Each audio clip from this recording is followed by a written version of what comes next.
to look like there's a group of black women that has attacked Caitlin Clark and her fan base online, ruffling old facts. A group of commentators just went after Caitlin Clark live on a streaming platform, and the things they said have the entire WNBA community in complete shock. They didn't hold back, they didn't sugarcoat anything, and they made it crystal clear how they really feel about her and her fans. The comments were harsh, disrespectful, and honestly, pretty shocking to hear out loud. Do you think people are crossing the line when they attack Caitlin like this? Or is this just part of being a professional athlete in the spotlight? I totally agree with that. And I also think that that some of the new fans got a rude awakening when they did come to the W, because what happened was their fave was not the best. And so that was their issue. Like, I get that she was the rookie of the year. I understand that.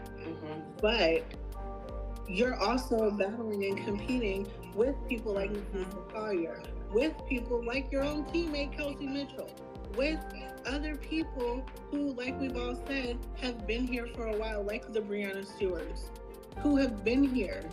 So I'm confused as to why, like Diane Taurasi said, this is a grown woman's game, baby. So, but we're going to change the subject. So, here's what happened. A streaming show called Playback had a panel discussion, and somehow the conversation turned to Caitlin Clark and her fan base, and these women on the panel absolutely tore into her. We're not talking about mild criticism or thoughtful analysis. We're talking about straight-up attacks on her abilities, her achievements, and the people who support her. The tone was nasty, the comments were personal, and the whole thing felt less like sports commentary and more like a vendetta. Let's start with what was actually said. One of the panelists brought up how Caitlin's fans came into the WNBA with these huge expectations, thinking she was going to immediately be the best player in the league.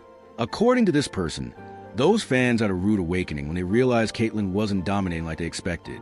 She pointed out that Caitlin won Rookie of the Year, sure, but she's competing against established stars like Aya Wilson, Breanna Stewart, and even her own teammate Kelsey Mitchell. The implication was clear.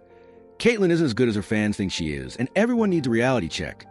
Then she dropped a line that really got people fired up. She quoted Diana Taurasi, saying, "This is a grown woman's game."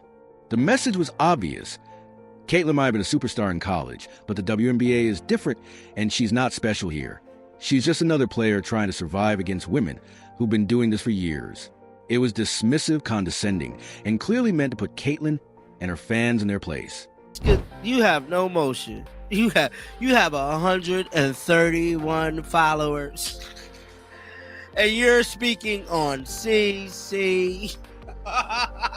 What makes this whole situation even more frustrating is the timing.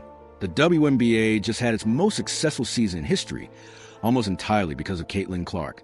Attendance was up, TV ratings were up, merchandise sales were up, and social media engagement was through the roof. The league made more money this year than it has in decades, and all of that happened because Caitlin brought mainstream attention to women's basketball. She's the reason millions of people who never cared about the WNBA suddenly started watching games and buying jerseys. But instead of appreciating that, there's a segment of old guard WNBA fans and media members who seem genuinely angry about it. They don't like that Caitlin gets so much attention. They don't like that new fans are more interested in her than in players who've been in the league for years. They don't like that the narrative around the WNBA has shifted the focus on her instead of the players they prefer, so they take every opportunity to diminish her accomplishments and criticize her fan base. I think a lot of these old guard WNBA media reporters, old guard WNBA fans is happy as hell. I truly think they happy. The fandom is over. The hype is over. Caitlyn stuff is over. They can go back to normal. Being in the sun. Let's be real about what's actually happening here. Caitlin Clark is a white player in a predominantly black league, and some people have a serious problem with her being the face of the WNBA. They think it's unfair that she gets more media coverage than black players who are just as talented or more talented. They think it's racist that corporate sponsors and mainstream media gravitate toward her instead of promoting the league's black stars. And honestly, there's some validity to that concern. The WNBA has always had issues with how it markets its black players compared to white players. That's a real problem that deserves to be discussed. But here's the thing.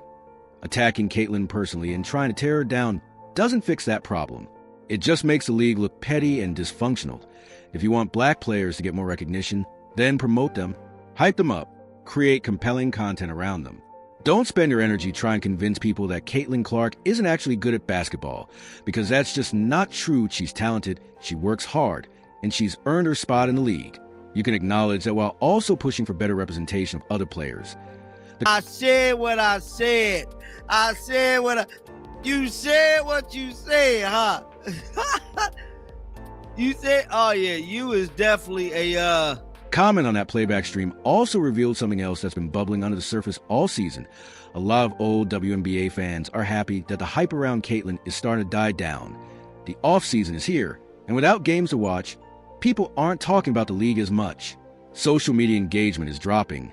YouTube views on WNBA content are declining, and some people are celebrating it because it means things can go back to normal. They'd rather have a small, loyal fan base that focuses on players they care about than deal with millions of casual fans who only showed up for Caitlin.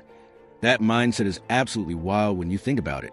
The WNBA has spent decades begging for attention, struggling to survive financially, and watching players leave to make more money overseas. Then Caitlin Clark shows up and brings a level of mainstream popularity the league has never seen before, and instead of embracing that and figuring out how to sustain it, some people are actively rooting for it to fail. They're happy the hype is fading. They want the casuals to leave.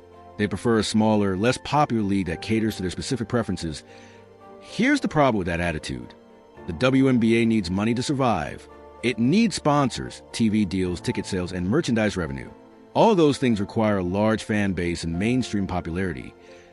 If the league goes back to being a niche product that only hardcore fans care about, it's going to struggle financially again. Players will continue to make terrible salaries and play in terrible conditions.